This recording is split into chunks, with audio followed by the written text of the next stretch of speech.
বিসমিল্লাহির রহমানির রাহিম।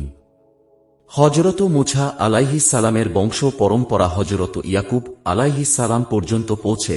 তার পিতার নাম ইমরান ও মাতার নাম ইউকাবাদ। পিতার বংশ পরম্পরা এরূপ: ইমরান ইবনে কামাত ইবনে লাওয়া ইবনে ইয়াকুব আলাইহিস সালাম। হযরত মুসা আলাইহিস সালামের জন্ম এমন সময় হয়েছিল যখন ফেরাউন বনি ইসরাইল বংশের সদ্যজাত বালক সন্তানদেরকে হত্যা করে ফেলার সিদ্ধান্ত নিয়েছিল। এসব কারণে তার মাতা এবং পরিবারের লোকেরা তার জন্মের সময় অত্যন্ত উদ্বিগ্ন ও বিচলিত হয়ে পড়েছিল যে কেমন করে শিশুকে হত্যাকারীদের দৃষ্টি থেকে রক্ষা করা যায়। যেমন তেমন করে ৩ মাস পর্যন্ত তাকে সকলের দৃষ্টি থেকে গোপন রাখা হল। তার জন্মগ্রহণের সংবাদ কাউকে জানতে দেয়া হল না, কিন্তু গুপ্তচরদের অনুসন্ধান এবং অবস্থার পরিপ্রেক্ষিতে বেশি দিন এ ঘটনা গুপ্ত রাখার ভরসা করতে পারা যায়নি। সুতরাং তার মাতার অস্থিরতা বৃদ্ধি পেতে থাকে। এ কঠিন এবং করুণ অবস্থায় অবশেষে আল্লাহর সাহায্য করেন এবং মুসা আলাইহিস সালামের জননীর মনে এরূপ কৌশলের উদ্ভব করে দেন যে একটি সিন্দুক নির্মাণ করো, এটির ওপর আলকাতরা ও তেলের পালিশ করো, যেন পানি ভেতরে প্রবেশ করতে না পারে।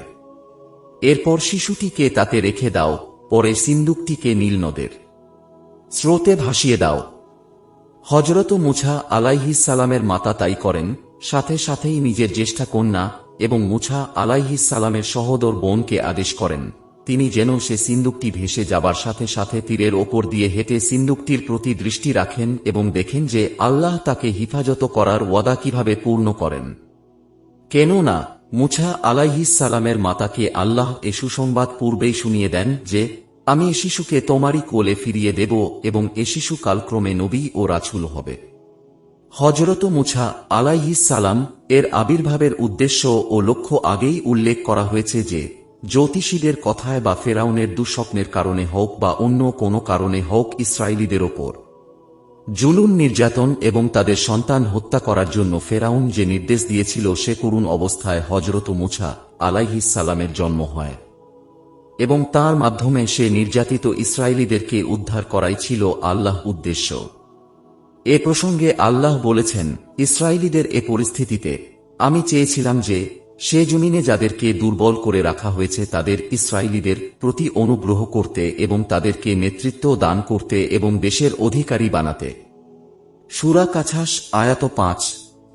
অর্থাৎ যে নেতৃত্ব ও সর্দারির মর্যাদা তাদের পূর্বপুরুষরা পেয়েছিল হযরত মুসা আলাইহিস সালামের মাধ্যমে, সে উত্তরাধিকারী দান করাই ছিল আল্লাহর ইচ্ছা।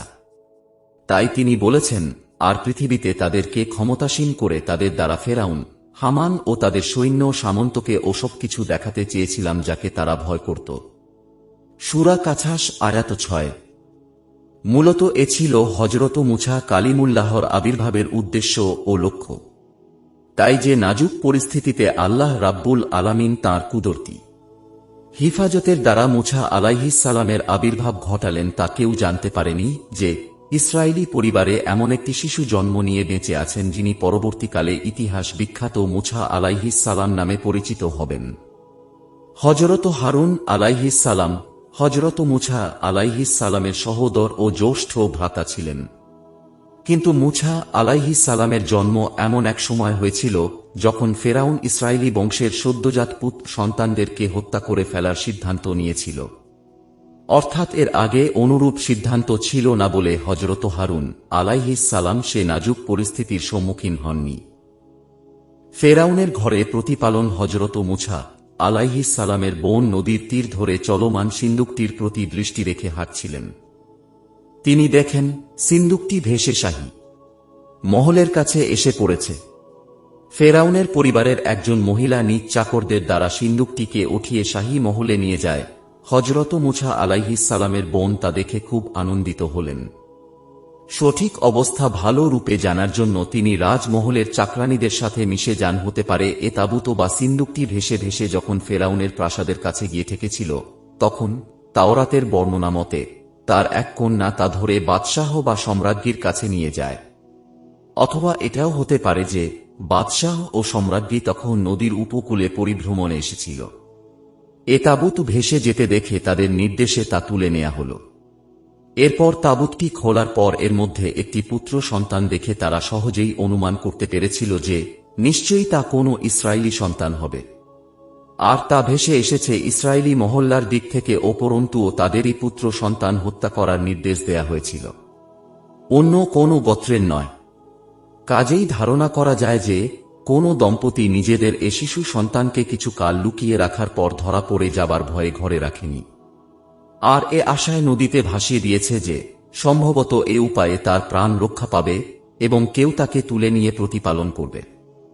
এ প্রসঙ্গে তাফহিমুল কুরআন লেখক বলেছেন, এ কারণেই কোনো অতি অনুগত চাকর নিবেদন করে, হুজুর, একে এখনই হত্যা করে ফেলুন। এ কোনো অজগর সন্তান হবে হয়তো, কিন্তু ফেরাউন ও তার খানদানের লোকেরা কি জানে যে আল্লাহ পাকের অদৃষ্টলিপি তাদের প্রতি হাস্য করছে। রাব্বুল আলামিনের অপার মহিমা দেখুন। ফেরাউনকে সম্পূর্ণ অজ্ঞ ও বেকবর রেখে তার শত্রুর রক্ষণাবেক্ষণকারী নিযুক্ত করে দিলেন। তাই ফেরাউনের স্ত্রী আছিয়ার মায়া এসে যায়। সে তো একজন নারীই ছিল। নারীরা সাধারণত একটু কোমল প্রাণ ও দয়ালু হয়ে থাকে, আর সম্ভবত সে সন্তানহীনা নারী ছিল। শিশুটি দেখতেও খুব সুদর্শন ছিল। এ প্রসঙ্গে আল্লাহ বলেছেন, হে মুছা, আমি আমার পক্ষ থেকে তোমার প্রতি সুদর্শনে ভালোবাসা প্রবাহিত করেছি, যেন অপরিচিত লোকও তোমাকে মহব্বত করতে থাকে, তা এজন্য যে তুমি যেন আমারই তত্ত্বাবধানে প্রতিপালিত হও। সূরা তোয়াহা আয়াত ৩৯। অর্থাৎ তোমার মধ্যে এমন এক সুন্দর আকর্ষণ রেখেছিলাম যে তোমাকে দেখবে সেই স্নেহ করবে। আর এ কারণেই এরশাদ হচ্ছে, ফেরাউনের স্ত্রী বলে, এ বালক আমার ও তোমার জন্য চোখ শীতলকারী হবে, তাকে হত্যা করো না। সম্ভবত এ আমাদের উপকারে আসতে পারে বা আমরা তাকে পুত্র বানিয়ে নেব। আল্লাহ বলেছেন, অথচ পরিণামে একই হবে সে সম্পর্কে তাদের কোনো অনুভূতি ছিল না। সূরা কাছাস আয়াত ৯। কুরআন মাজিদ শাহী খানদানের এ স্ত্রী লোকটিকে ফেরাউনের স্ত্রী বলেছে। তাওরাতের মিশর থেকে বনি ইসরায়েলদের বের হওয়া অধ্যায় বলা হয়েছে সে ছিল ফেরাউনের কন্যা, কিন্তু ঐতিহাসিকরা এ মতানৈক্যর প্রতি বিশেষ গুরুত্ব প্রদান করেননি। তাঁরা বলেন, সম্ভবত পানিতে ভাসমান সিন্দুকটিকে ফেরাউনের কন্যাই উঠিয়েছিল। এরপর সিন্দুকের শিশুটিকে পুত্র বানিয়ে নেয়ার আকাঙ্ক্ষা এবং শিশুটিকে হত্যা না করে নিজেরাই প্রতিপালন করার আগ্রহ প্রকাশ করে ফেরাউনের কাছে সুপারিশ করেছিলেন ফেরাউনের স্ত্রী আছিয়া। আল্লাহ সর্বজ্ঞ ভালো জানেন। কুরআন মাজিদের বর্ণনা পদ্ধতিতেও এটাই প্রকাশ পায়। মুছা আলাইহিস সালামকে উত্তোলনকারী সম্বন্ধে কুরআন মাজিদে বলা হয়েছে, এরপর ফেরাউনের পরিবারস্থ লোকেরা তাকে উঠিয়ে নিয়েছে, আর পুত্র বানাবার আকাঙ্ক্ষা এবং হত্যা না করার জন্য সুপারিশকারী সম্বন্ধে বলেছে। সূরা কাছাস আয়াত ৮। হযরত ইবনে আব্বাস রাদিয়াল্লাহু আনহু থেকে এরূপই রেওয়াত করা হয়েছে। ফেরাউনের পরিবারের লোকেরা সিন্দুকটি খুলে দেখতে পেল একটি সুন্দর ও স্বাস্থ্যবান শিশু এর ভেতরে আরামের সাথে শয়ন করে বৃদ্ধাঙ্গুলি চুষছে। ফেরাউনের কন্যা তৎক্ষণাৎ তাকে রাজমহলে নিয়ে যায়। ফেরাউনের স্ত্রী শিশুটিকে দেখে আনন্দে আত্মহারা হয়ে পড়েন এবং নিতান্ত মহব্বতের সাথে তাকে আদর করেন।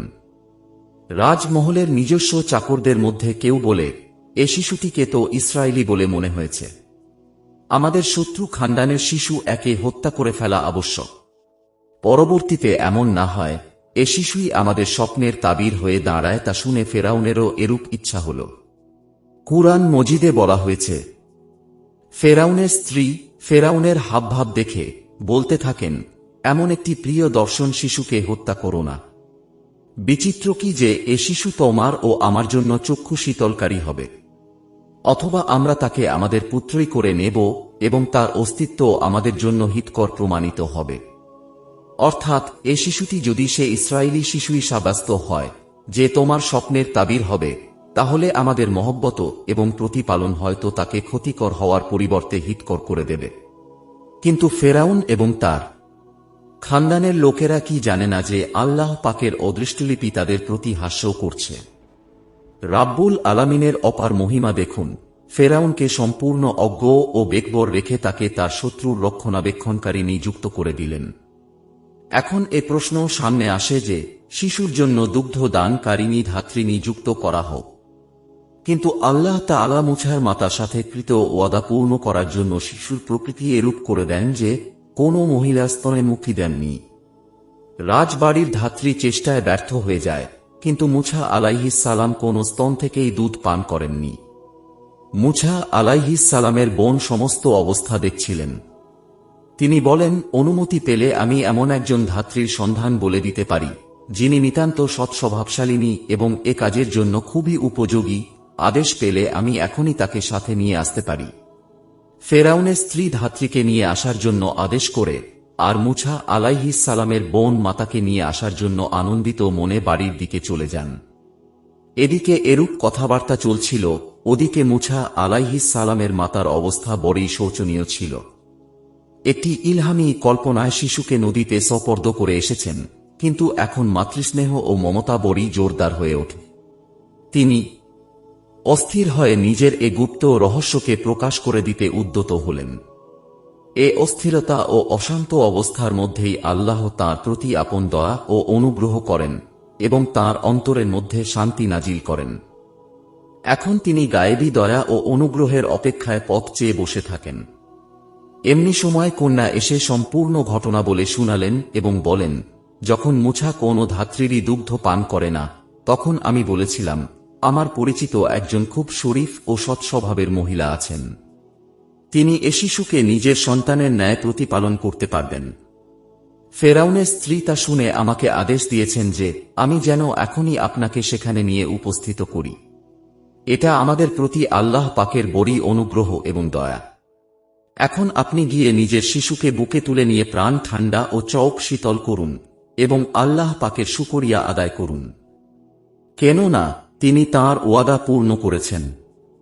এতটুকু ঘটনা কুরআন মজিদ এ রূপে ব্যক্ত করা হয়েছে।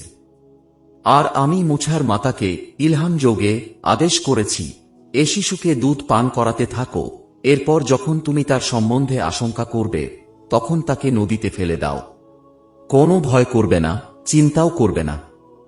আমি তাকে পুনরায় তোমার কাছে পৌঁছিয়ে দেব এবং তাকে রাসূলদের মধ্যে শামিল করব। এরপর ফেরাউনের ঘরের লোকেরা তাকে নদী থেকে উঠিয়ে নেয়, ভবিষ্যতে যেন তাদের শত্রু ও চিন্তার কারণ হয়। নিঃসন্দেহ ফেরাউন, হামান এবং তাদের সৈন্য সামন্তরা ভুল পথে ছিল। আর ফেরাউনের স্ত্রী বলে, এ শিশুটি তো চক্ষু শীতলকারী আমার জন্য এবং তোমার জন্য। একে হত্যা করো না। চিচিত্র নয় যে সে আমাদের কাজে আসবে কিংবা আমরা তাকে পুত্রই করে নেব।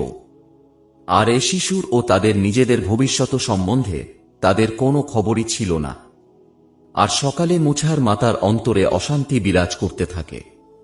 নিতান্ত অস্থিরতা বশত গুপ্ত রহস্য প্রকাশ করে দেয়ার উপক্রম হয়েছিল, যদি না বিশ্বাসকারীদের অন্তর্ভুক্ত থাকার জন্য তার অন্তরকে মজবুত ও দৃঢ় করে দিতাম। আর মুছার মাতা বলে দিয়েছিলেন তার মুছার বোনকে সিন্ধুকটির পেছনে পেছনে যাও। এরপর সে অপরিচিতের ন্যায় তার মুছার প্রতি লক্ষ্য রাখতে থাকে এবং তারা ফেরাউনের পরিবারের লোকেরা জানতেও পারেনি। আর আমি মুছা থেকে ধাত্রীদেরকে পূর্ব থেকেই নিবৃত্ত রেখেছিলাম। এরপর মুছার বোন বলে, আমি কি তোমাদেরকে এমন একটি পরিবারের সংবাদ বলে দেব যারা এ শিশুকে তোমাদের হয়ে প্রতিপালন করবে এবং তারা এ শিশুর মঙ্গলাকাঙ্ক্ষী। এরপর আমি তাকে তার মায়ের কাছে পৌঁছায় দিয়েছি যেন তার চক্ষু শীতল থাকে এবং সে চিন্তান্বিত না থাকে, আর জেনে নেয় যে আল্লাহর ওয়াদা সত্য।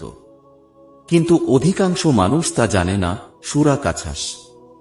আর হে মুছা, আমি পূর্বেও একবার তোমার প্রতি অনুগ্রহ করেছিলাম, যখন আমি তোমার মায়ের অন্তরে একটা ইলহাম করে দিয়েছিলাম যে শিশুকে একটি সিন্দুকে স্থাপন করো এবং সিন্দুকটিকে নদীতে ছেড়ে দাও। নদী তাকে তীরের দিকে ঠেলে দেবে, এরপর তাকে তুলে নেবে এমন ব্যক্তি যে আমারও শত্রু এবং এ শিশুরও শত্রু। আর হে মুছা, আমি নিজের বিশেষ অনুগ্রহে ও দয়ায় তোমার ওপর আমার তরফ থেকে মহব্বতের ছায়াপাত করেছিলাম এবং এটা এজন্য ছিল যে তুমি যেন আমারই তত্ত্বাবধানে প্রতিপালিত হও। তোমার বোন যখন সেখানে উপস্থিত হয়ে বলল, আমি কি তোমাদেরকে এমন একজন মহিলার কথা বলে দেব যিনি এ শিশুর লালন পালনের ভার গ্রহণ করবেন, এবং এরূপে আমি তোমাকে পুনরায় তোমার মায়ের কোলে ফিরিয়ে দিয়েছি যেন তার চক্ষু শীতল হয় এবং শিশুর বিচ্ছেদে চিন্তান্বিত না থাকে। সূরা তোয়াহা। তাওরাতে উল্লেখ আছে যে মুছা আলাইহিস সালামের মাতা যখন মুছা আলাইহিস সালামের দুধ ছাড়ালেন তখন তিনি তাকে ফেরাউনের কন্যার নিকট সোপর্দ করে দিয়েছিলেন। এরপর তিনি এক দীর্ঘকাল পর্যন্ত রাজপ্রাসাদে প্রতিপালনাধীন থাকেন এবং সেখানেই তাঁর ক্রমোন্নতি হতে থাকে। কিন্তু তাওরাতের এ উক্তি বাস্তবের সম্পূর্ণ বিপরীত যে মুছা আলাইহিস সালাম ফেরাউনের কন্যার পুত্র হয়েছিলেন।